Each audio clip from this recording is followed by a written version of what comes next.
감사합니다. 옆 사람을 축복합시다. 복음의 눈으로 모든 것을 봅시다. 복음을 정말로 아는 사람은 모든 것 속에서 하나님의 축복을 찾아낸다고 그랬습니다. 복음의 눈으로 모든 것을 봐야 됩니다. 우리가 살아가다 보면은 문제가 오고 이기도 찾아오고 여러 가지 갈등이 찾아오지만 그때 복음의 눈으로 봐야만 제대로 살릴 수가 있습니다. 또 하나님이 우리 주신 정확한 말씀이 있기 때문에 이 언약 중심으로 모든 것을 보면 우리는 속지 않습니다. 요셉은 아마 형들을 그렇게 봤던 것 같아요. 형들을 자기들을 구덩이에 던지기도 하고 노예로 팔기도 했지만 이 모든 것을 요셉은 복음의 눈으로 하나님이 내게 주신 꿈을 통해서 주신 그 언약의 눈으로 보았기 때문에 전혀 거기에 대해서 오해하지 않았습니다. 안 그러면 속을 만한 일들이 참 많이 있었을 것인데 우리가 이 세상 살아가다 보면은 그러한 일들이 우리 앞에 많이 찾아오거든요. 그때 복음의 눈으로 율법이라고 하는 건 맞아요. 하나님 십계명 중에도 율법이 있지 않습니까?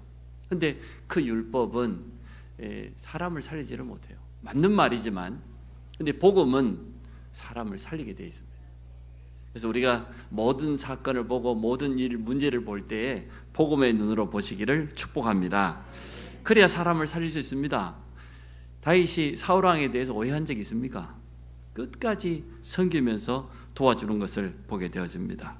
모든 것 가지고 우리가 이제는 복음의 눈으로 봤다고 하면 기도 속으로 들어가시기를 바랍니다. 기도할 때 하나님의 계획이 분명하게 보여지기 때문에 그렇습니다. 다니엘과 세 친구가 왜 포로로 끌려왔는지 알았어요. 근데 왕궁에서 특별한 교육을 받았는데 다니엘서 1장 8절 9절에 보니까 뜻을 정하여서 하나님이 집중적으로 기도했는데 왜 기도했을까요? 하나님이 포로로 우리를 끌려오게 했는데 이 왕궁에서 훈련을 받고 있는데 하나님의 계획이 뭘까? 하나님 이것을 우리를 보낸 이유가 뭘까? 이것을 찾기 위해서 기도했는데 참 세상 사람들이 도무지 따라올 수 없는 지혜와 건강을 얻었다고 성경은 분명히 말해주고 있습니다. 이처럼 우리는 복음 가지고 모든 것을 보고 또 그 모든 것을 기도 속으로 가지고 들어가면 하나님의 분명한 계획이 보여질 줄로 믿습니다. 제가 미션을 드렸습니다. 교회 살리는 주역이 되라. 그게 첫 번째 드린 미션이고요. 두 번째로는 이제는 전도의 관점으로 모든 걸 봐라. 하나님 앞으로 전도의 문을 여실 거니까 정말 우리 교회가 성전을 회복하고 또 그 응답을 받아야 될 것 같으면 우리 모든 중직자 중심으로 모든 성도들의 하나의 증거를 주셔야 되는데 복음 경제는 전도의 문과 함께 언제나 열리거든요. 그냥 무조건 경제가 오고 그러진 않지 않습니까? 이 전도의 문과 함께 또 우리 후대를 살리는 문과 함께 복음 경제의 문이 열릴 것이기 때문에 거기에다 방향 맞추고 여러분은 나아가시길 바랍니다. 오늘 제가 세 번째 미션을 드리고 싶어요. 영적 싸움을 해라. 정말 우리가 복음 전해야 될 것 같으면 전도해야 될 것 같으면 사단이 가만히 있겠습니까? 또 우리 교회가 정말로 성전을 회복할 것 같으면 가만히 있겠습니까? 모든 방법을 다 동원해서 방해하게 되어질 겁니다. 그래서 육신 싸움, 강점 싸움은 아무리 해봐야 전혀 도움되지 않습니다. 사단만 기뻐합니다. 오늘 어떻게 해야 되냐? 영적 싸움 해야 될 줄로 믿습니다. 다른 것은 다 양보하고 진짜 영적 싸움을 해라. 마태복음 12장 28절 29절에도 보니까 먼저 해야 될 게 있는데 뭐냐? 강한 자를 결박하지 않고는 안 된다. 영적 싸움을 하는 거죠. 우리 주님이 제자들을 부르시고 하신 말씀 있지 않습니까? 함께하게 하면 전도도 하며 귀신을 내어쫓는 권세도 있게 하려 하심이라 부르자마자 주신 거예요. 현장에는 영적으로 어려움 당한 사람 너무나 많이 있기 때문에 영적 싸움 해야 된다. 앞주에 제가 말씀드렸잖아요. 시달리는 사람 너무나 많다. 본인 의지와 전혀 상관없이 어려움 당한 사람 너무나 많다고 했더니 다른 분이 아니고 우리 표건사의 어머님이 그랬더라고. 보니까 할머니가 무속인이에요. 삼촌 아들이 또 절간 가지고 있어요. 또 삼촌 아들이 장가 갔는데 또 점쟁이하고 또 결혼을 했어요. 돌아가신 오동환 형제 집안에도 무속인이, 양쪽 집안 무속인이 만났으니 어떻게 되겠습니까? 그 어머님 하신 말씀이 집안 전체가 온통 귀신파이라는 거예요. 이래가지고 젊은 사람들 다 죽어버리고 형제들이고 뭐고 자기 누워있으면 옆에 아예 남자 귀신이 옆에 같이 눕는데 그리고 베란다 나가봐도 여자 귀신이 있고 이제 실제로 보는 거죠. 이제 너무너무 시달리는 사람은 보이는 것 아닙니까? 들리는 것도 하고 여러분은 성령 충만하니까 잘 안 보이겠지. 가위 눌리면 예사고, 이처럼 완전 우상 문화 가운데 귀신 섬기는 이 문화 속에 있는 사람들은 실제로 보고 듣고 느끼고 그 속에 시달리고 어려움 당하거든요. 그래서 우리에게 우리 주님이 부리자 말자, 제자들이 하신 말씀이요, 함께하기 하며 전도도 하며 귀신을 내어쫓는 권세도 있게 하려 하심이니라. 늘 무기력 가운데 늘 깔아앉고 힘들고 그런 사람이 있거든요. 분명히 복음 받았는데도 불구하고, 구원받은 하나님 자녀 분명한데도 심심하면 아프고 힘없고 무기력하고 그 영적 싸움해야 됩니다. 가만히 있어서는 안 됩니다. 본인이 하나님의 말씀을 분명하게 붙잡고 예수 이름의 권세를 사실적으로 믿으며 그 권세를 사용하면서 영적 싸움해야 돼요. 이거 뛰어넘어야 돼요. 하루아침에 되는 건 아니지만 우리에게 하늘과 땅의 모든 권세를 가진 주님이 함께 하시기 때문에 그 이름의 권세를 믿으시고 여러분 담대하게 사용하시기 바랍니다. 현장에 흑암을 무너뜨리지 않고는 절대로 전도문 열 수 없습니다. 예수 이름 가지고 가는 곳마다 빛을 비춰야 될 것 아닙니까? 그래서 오늘 세 번째 드리는 미션이요, 여러분 앞에 일어나는 모든 것을 복음의 눈으로 봐야 돼요. 그걸 가지고 기도 속으로 들어가야 돼요. 그래야 영적 싸움할 수 있는 거예요. 복음의 눈으로 보지 않으면 영적 싸움 안 됩니다. 여러분 아무리 올바른 눈 가지고 세상 사람들 가지고 그 눈 가지고 쳐다보면 영적 싸움이 안 돼요. 그런데 복음의 눈으로 보면 영적인 사실이 보여요. 야, 이 배경이 이렇구나, 그럴 수밖에 없겠구나, 영적 싸움하게 됩니다. 기도 속으로 모든 걸 가지고 들어가 보면 영적인 힘을 얻게 되어 있습니다. 영적인 힘이 있어야 영적 싸움을 할 것 아닙니까? 내가 영적인 힘이 없는데 어떻게 영적인 싸움을 합니까? 그래서 제가 서론에 드리는 말씀을 여러분 마음에 잘 담으세요. 그냥 세 번째 드리는 미션이 아니고 우리의 눈이 열려야 된다. 진짜 복음의 사람은 모든 것 속에서 하나님의 축복을 찾아내는 사람인데, 이 눈이 영적인 사실이 눈을 뜨게 되면 영적 싸움할 수 있어요.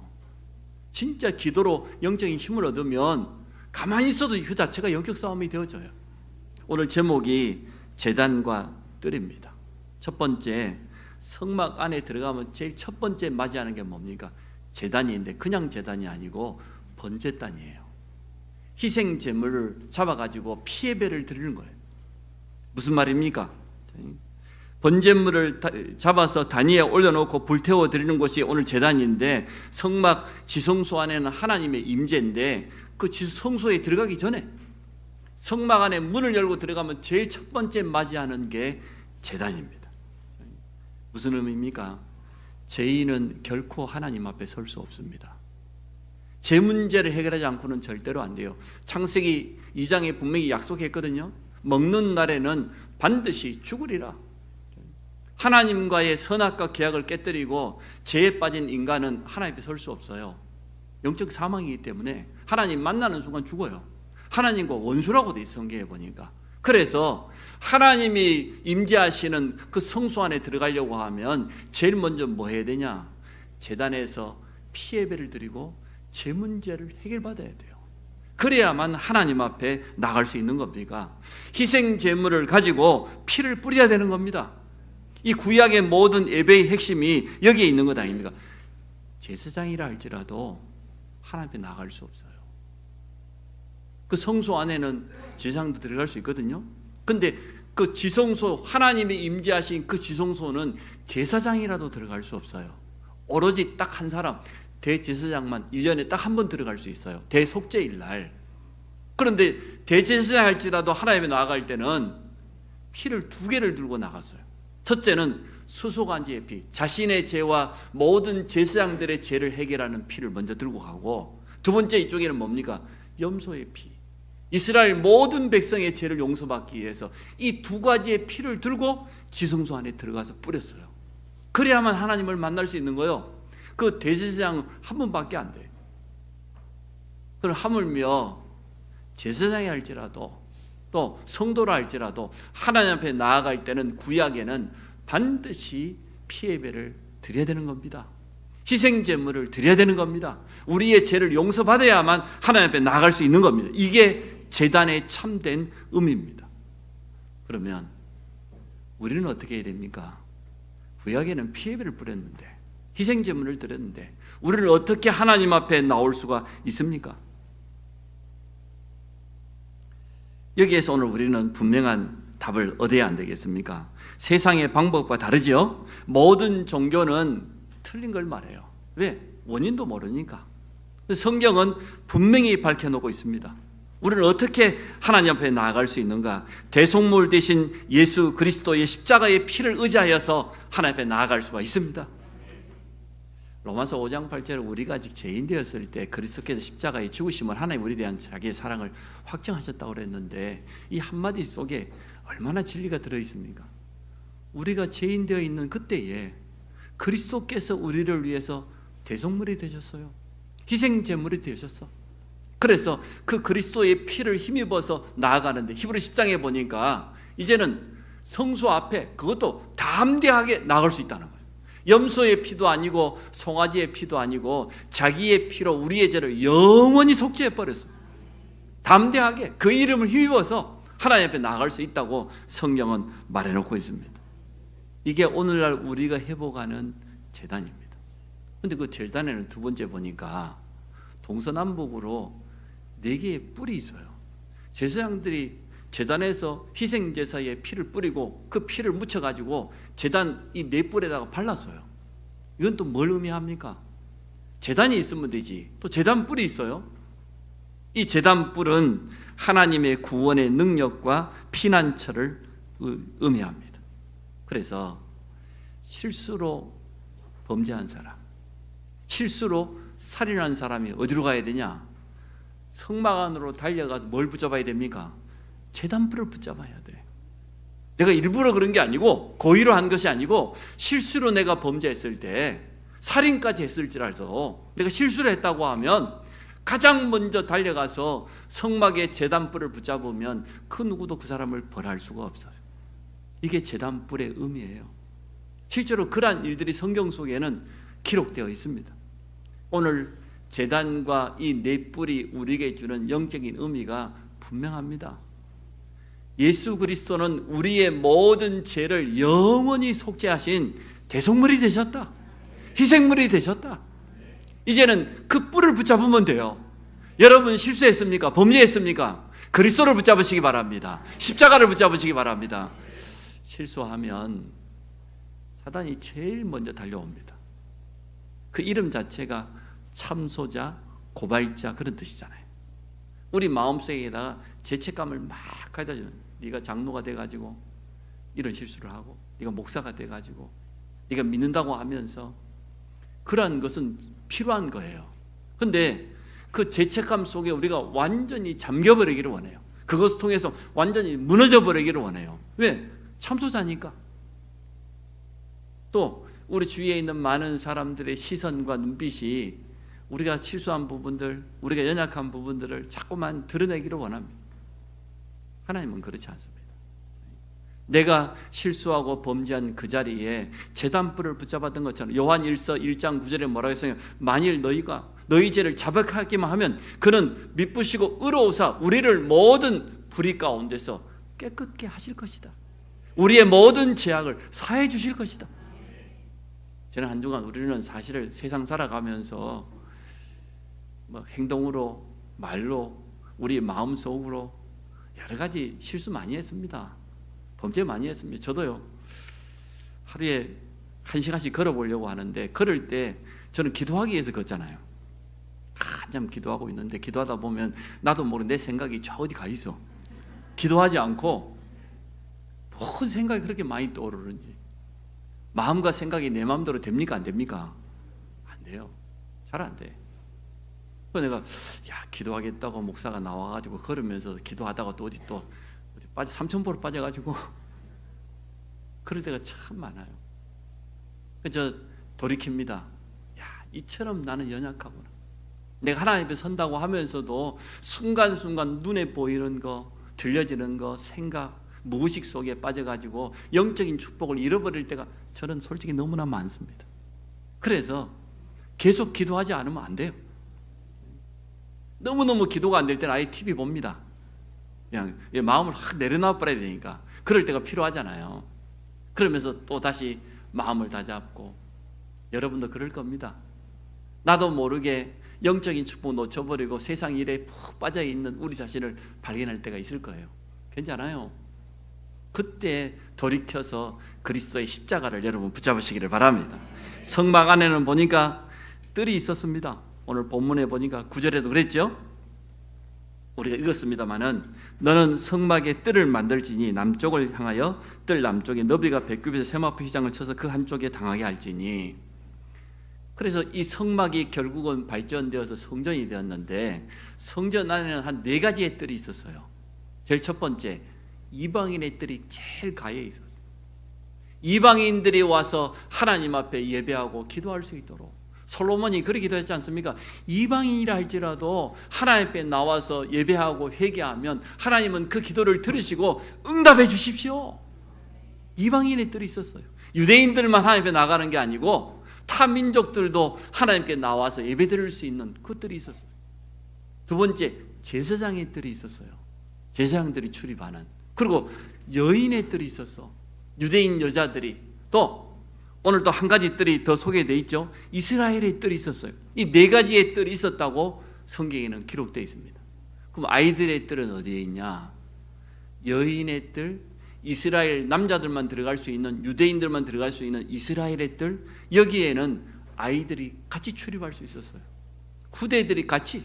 예수님이 12살 되었을 때 성전에 가 뛰어놓은 기록이 성경 속에 기록되어 있지 않습니까? 실제로. 그래서 많은 후대들이 부모의 손을 붙잡고 함께 성전에 올라가서 하나님께 예배하고 그럴 수 있는 뜰들이 존재하고 있었던 걸 성경은 분명히 말해놓고 있습니다. 오늘 첫 번째, 성막 안에 있는 제일 첫 번째 제단과 그 뿔. 두 번째입니다.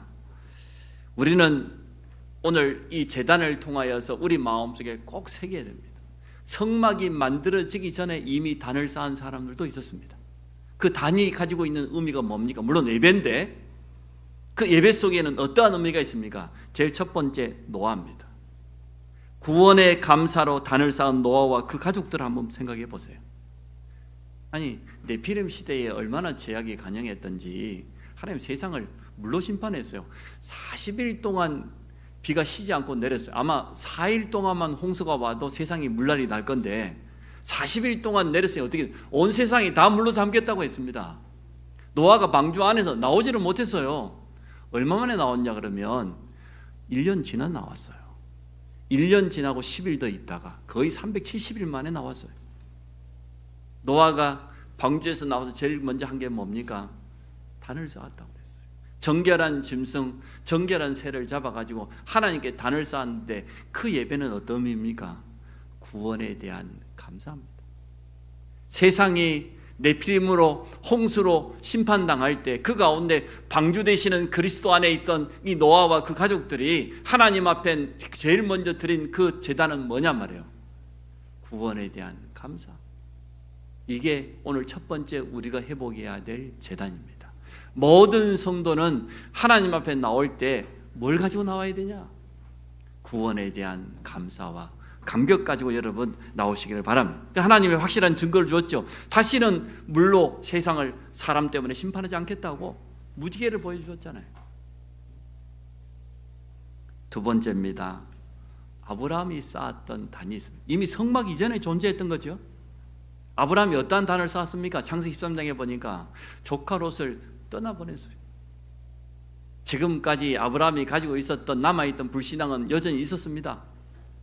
아니 75세 때 부름 받았는데 아들 하나 없는데 하나님은 보이는 땅을 다 준다고 그러는데 아들 하나 없는데 말도 안 되는 약속이잖아요. 너로 말미암아 큰 민족을 이루겠다고 했는데 후손이 하나도 없는데 그래서 조카 롯을 후손 삼으려고 상속 잡으려고 데리고 다녔던 것 같아요. 그랬던 아브라함이 하나님 주신 약속이 정말로 믿어진 겁니다. 그래서 조카 롯을 떠나보냈다는 것은 그동안 가지고 있었던 후손에 대한 그 불신앙 이 모든 걸 다 내버린 거예요. 그랬더니 당장 하나님 찾아오셨잖아요. 눈을 들어서 동서남북을 바라보라. 땅의 티끌처럼 네 후손을 많게 해주겠다. 보이는 땅을 종과 힘으로 걸어보라는 거예요. 보이는 땅을 너와 네 후손에게 주는데 영원까지 이르게 될 것이다. 이 언약을 붙잡고 아브라함이 단을 쌓은 것을 보게 되어집니다. 그래서 오늘 두 번째 우리는 생각해 봐야 됩니다. 노아가 쌓았던 단은 구원에 대한 감사였습니다. 아브라함이 쌓은 단은 뭡니까? 언약에 대한 확신입니다. 오늘 우리가 예배 드릴 때 뭘 붙잡아야 됩니까? 오늘 이 말씀을 통하여서 제단과 그 제단불, 성경에 있었던 뜰, 이걸 통하여서 하나님이 우리에게 주시는 분명한 약속을 붙잡으세요. 희생 제물 되시는 그리스도께서 우리의 모든 죄와 저주를 영원히 해결해 버렸다. 나는 실수하고 범죄한 날짜라도 제단불 붙잡는 순간 다 끝나는 것이다. 십자가 붙잡는 순간 우리는 다 끝나는 거예요. 오늘 이 언약을 우리 가슴속에 담아야 되고 또 우리 후대들에게도 전달해 줘야 됩니다. 사실 우리 자녀들이 세상 살아가면서 얼마나 흔들릴 만한 일들이 많겠습니까? 실수할 만한 일들도 많이 있겠죠. 그때 제단의 주인공 되시는 예수 그리스도, 우리의 모든 허물을 완전하게 깨끗하게 사하신 그리스도의 십자가를 바라봐라. 그 의미죠. 아브라함이 언약을 회복했습니다. 하나님이 주신 그 언약을 붙잡고 마물의 상수수표에서 단을 쌓은 것을 보게 되어집니다.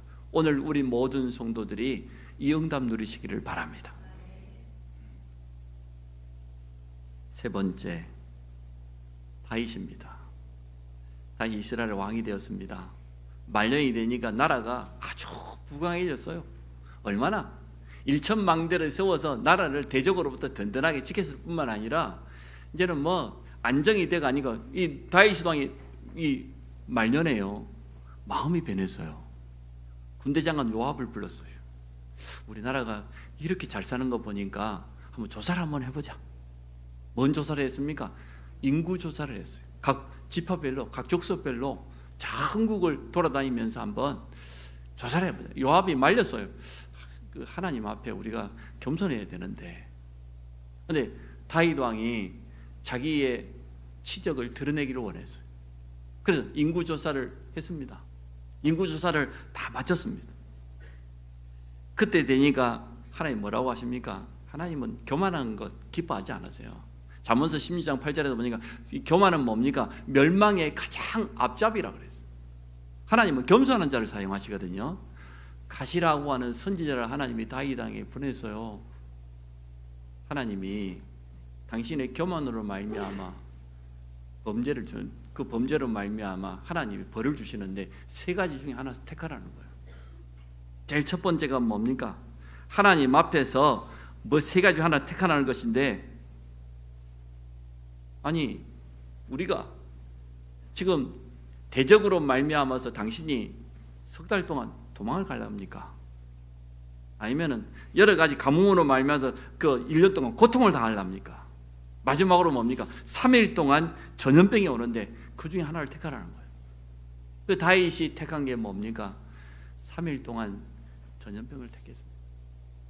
그 짧은 3일 동안에 이스라엘 백성이 얼마 죽었습니까? 7만 명이 죽었어요.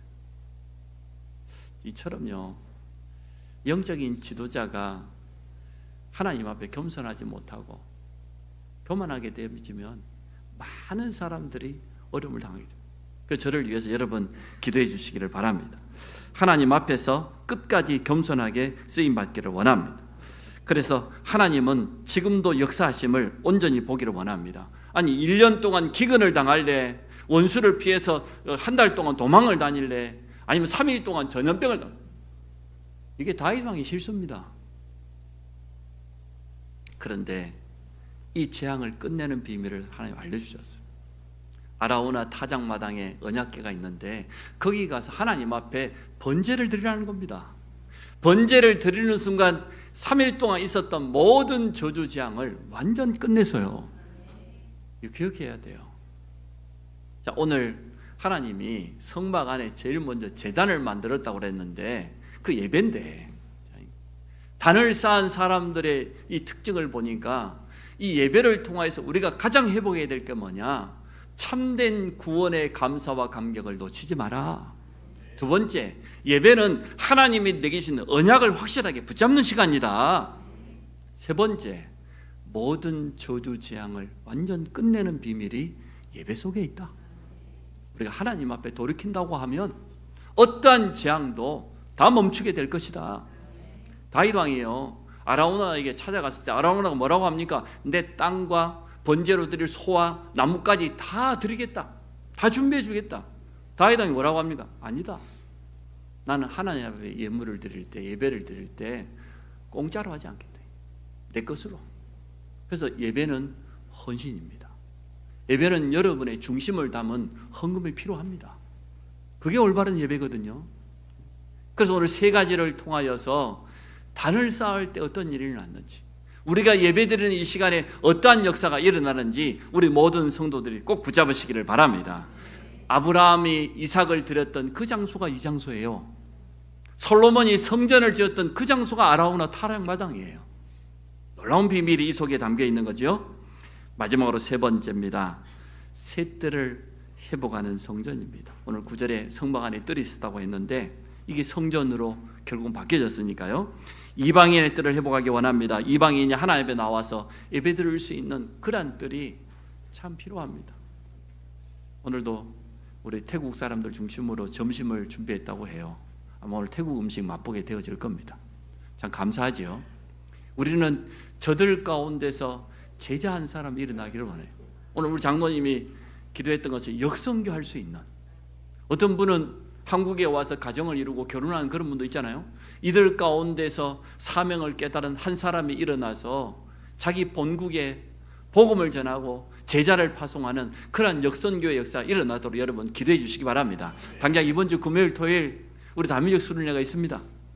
여러분 마음에 담아주세요. 굉장히 중요한 시간입니다.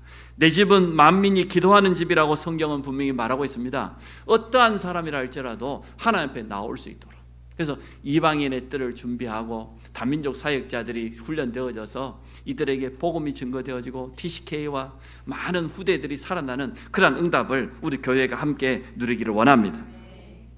두 번째, 기도와 치유의 뜰. 저는 그 참교육이라고 하는 드라마를 보고 굉장히 충격받았어요. 그럴 것이다라고 생각을 했지만 학교 안에 실제로 이러한 일들이 청소년 현장에 일어나고 있다는 거. 요즘 전 세계 지금 넷플릭스 1위거든요. 그래서 대강대강 이렇게 빠르게 돌리면서 봤는데 참 굉장히 충격적이었어요. 학생들이 핸드폰 가지고 도박이라고 말하지 않고 게임이라고 말하면서 도박 빚을 졌는데 감당하지 못하죠. 너무 이게 커져가지고, 이게다가 막 악한 학생들과 밖에 있는 어른들까지 결탁이 돼가지고 이 많은 청소년들 유혹하고 넘어갈 수밖에 없도록 부모들이 나서도 도무지 어쩌려 할 수 없을 만큼, 거기에다가 이제는 청소년 마약 환자, 마약 판매상들이 얼마나 많이 이 학교 안에까지 퍼져 있다잖아요. 마약이 청소년들 중심으로 해가지고 막 퍼지는 거예요. 여러분 거짓말 같죠? 근데 이게 사실이라는 거예요. 얼마 전에 제가 신문에 봤습니다. 마약 관련 청소년 범죄자가 작년에 비해서 올해 더 많이, 그 전에 해서는 몇 배 늘어났다는 거예요. 이러한 흑암 문화가 지금 우리 현장 속에 막 파고들고 있습니다. 우리는 그냥 정신병, 중독 이렇게 말하고 있지만 실제적인 겁니다. 현장에 어려움 당한 사람이 너무나 많거든요. 이들이 정말로 치유받고 힘을 얻는 그러한 기도의 뜰이 필요할 줄로 믿습니다. 근데 치유는 제가 생각할 때는 그래요. 가장 기본이 뭐냐? 평안해야 된다고 생각해요. 좀 사역자도 조급하지 않고 좀 여유로가고, 아니 치유받을 대상자가 그렇지 않아도 불안한데 조급한데 사역자까지 그러면 되겠습니까? 굉장히 편안하게 여유 있게 이렇게 하면서 가장 정상적인 치유는 하나님의 말씀부터 복음이 먼저 들어가면서 정상적인 예배가 회복되면서 시간 지나면서 분명히 회복됩니다. 아마 여기 있는 우리 성도들은 아마 느낄 거예요. 나는 어쨌든 5년, 10년, 15년 예배드리면서 내가 여기까지 치유됐다는 것을 느낄 겁니다. 저는 저 자신을 보면서 많이 느껴요. 야, 하나님께서 말씀을 주시고 말씀으로 나를 이렇게 이끌어가는구나. 내 개인이 치유받고 우리 가정과 가문이 치유받고, 이건 뭐 생각할수록 참으로 감사한 거죠. 막 때로는 우리가 감당하지 못할 만큼 막 발악을 하고 막 드러낼 때가 있었어요. 그런데 그때 참 중요해요. 그때 여러분이 정말로 하나님의 능력을 믿는다고 하면 담대하게 믿음 선포하시기 바랍니다. 그 영적 싸움이거든요. 근데 그때마다 하나님이 은혜를 주신 것 같아요. 전혀 마음이 흔들리지 아니하고 도리어 드디어 때가 왔구나. 흑암이 꼭 마지막에는 이렇게 바라가면서 사람의 마음을 막 뒤집어 놓잖아요. 그때가 참 중요해요. 그때 웃어야 돼. 아주 여유를 가지고. 왜냐? 알고 있으니까. 답을 가지고 있으니까. 근데 너무나 많은 사람들이 하나님이 가장 결정적인 응답을 주시려고 하는 그때에 잘 견디다가 그때 흔들려 버려요. 가족 중에 사명자 나와야 될 것 아닙니까? 어려움 당하는 그 한 사람에게만 하나님의 계획이 있는 게 아니라 가족 전체에 대한 하나님의 계획이 있지 않습니까? 이것 가지고 본격적으로 영적 싸움 해야죠. 지금 그래야 될 시간표예요. 다미적 수련을 해야 되지, 여름 행사 해야 되지, 우리 교회 또 성전 또 준비한다고 하지. 그래서 제가 오늘 세 번째 미션을 여러분에게 왜 영적 싸움이라고 주었는지 마음속에 꼭 담아야 돼요. 많은 일들이 일어날 것이기 때문에 흔들리지 마라, 속지 마라. 후대의 뜰입니다. 유대인들은 흩어진 현장마다 회당을 해보겠습니다. 지금 전 세계는 지금 후대들이 교회에서 멀어지고 있는 그런 때가 되어졌습니다. 어떻게 해야 되겠습니까? 지금까지 주일학교 시스템 가지고 앞으로 할 수 있겠습니까? 안 될 것입니다. 그래서 성전을 준비할 때도 후대들 중심으로 준비해야 될 것 같아요. 어떻게 하면 후대들이 올 수 있을까 말이에요. 올 수 있는 걸 만들어야 될 거 아니에요. 전에처럼 불러가지고 오고 그런 시대 아니거든요. 스스로 올 수 있도록 만들어 놓지 않으면 안 돼요. 지금까지 가지고 있는 성전에 대한 틀을 다 버려야 돼요. 그게 앞으로 오래 갈 수 없어요. 그렇지 않습니까? 지금 뭐 시골 교회만 빈 게 아니고 지금 뭐 대형 교회들도 후대들이 너무 줄어가지고 어쩌지를 못해요. 그래서 우리 교회는 이러한 방향으로 모든 것을 새롭게 바꾸기를 원합니다. 어릴 때 복음의 말씀이 각인되어지고 기도의 비밀을 심으면 결국은 승리하게 될 줄로 믿습니다. 저희 집에서 한 2, 3주 동안 이 텀 가지고 2번 우리 랩런들이 왔거든요. 하루 종일 자러 오는데도 캐리어를 끌고 와서 얼마나 담아오고 싶은 게 얼마나 많았는지 열어보니까 뭐 쏟아지더라고. 제가 보면서 얼마나 재미있는지 몰라요. 우리 랩런들이 이렇게 똑똑하고 재미있고 재치있고 제가 배꼽을 잡고 웃었어요. 그러다고 짧은 하루 저녁 합숙하면서 말씀 나누고 기도 제목 나누고 그러면서 우리 랩런들이 가지고 있는 달란트들이 딱 드러나는 거예요. 이야, 참 감사하다. 우리 주일학교 선생님들에게 정말 감사합니다. 우리 후대들이 이렇게 자랄 수 있도록 배우의 배경이 되어지고 기도해주고 메시지 주고. 요즘 애들은 영악해요. 선생님 마음을 완전 뒤집어놔. 그런데도 거기에 실망하지 않고 끝까지 지속한 것에 대해서 너무너무 감사. 앞으로 지속하기를 원합니다.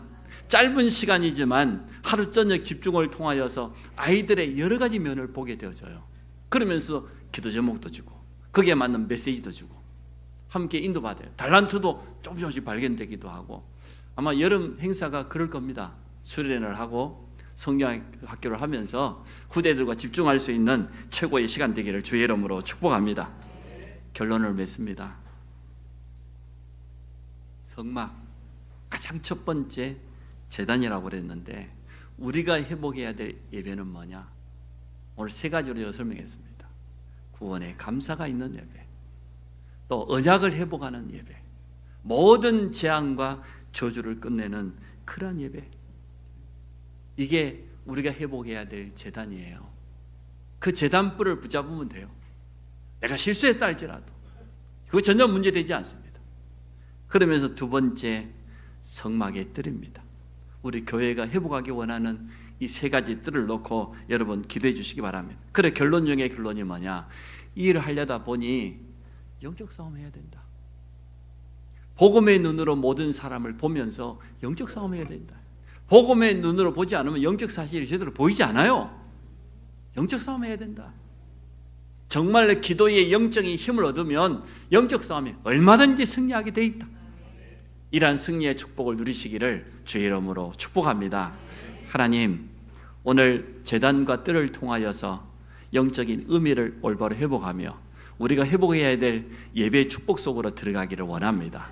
세 가지 뜰을 회복하는 우리 안성 임마누엘교회 되도록 축복하시며 이 중요한 시간표 앞에 우리 모두가 깨어서 영적으로 기도하며 영적 싸움에 승리하는 증거를 얻도록 축복해 주옵소서. 예수 그리스도 이름으로 기도합니다.